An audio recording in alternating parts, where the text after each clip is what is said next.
கிறிஸ்துவின் எடுத்துக்காட்டு.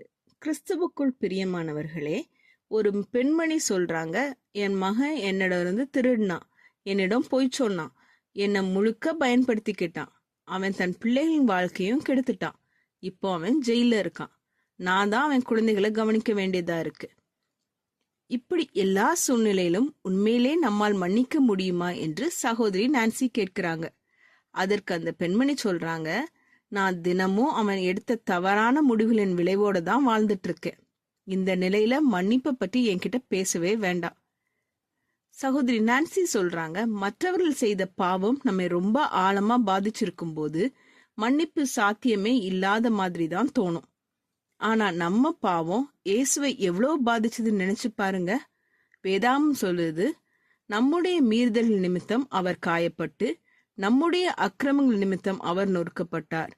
நமக்கு சமாதானத்தை உண்டு பண்ணும் ஆக்கினை அவர் மேல் வந்தது. அவருடைய தழும்புகளால் குணமாகிறோம். ஒருவேளை நீங்களும் மற்றவர்கள் செய்த பாவத்தின் விளைவோடு இன்று வாழ்ந்து கொண்டிருக்கலாம். மன்னிக்க முடியாத மாதிரி தான் தோணும். ஆனா கொஞ்ச நேரம் நின்று நிதானமா யோசிச்சு பார்த்தா உங்களோட சொந்த பாவத்தை நினைச்சு பாருங்க. அந்த பாவம் தான் சிலுவையில் இயேசுவை பாடுபட வச்சது. அவர் உங்களை மன்னிச்ச அதே மன்னிப்போட தான் நீங்களும் பிறரை மன்னிக்க முடியும்.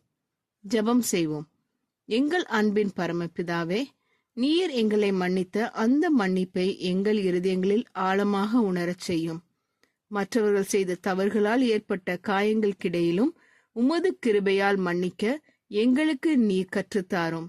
எங்கள் இருதயத்தில் உள்ள காயங்களை நீர் குணமாக்கி உமது சமாதானத்தால் நிரப்பும். உம்மை போல் நாங்களும் வாழ கிருபை தாரும்.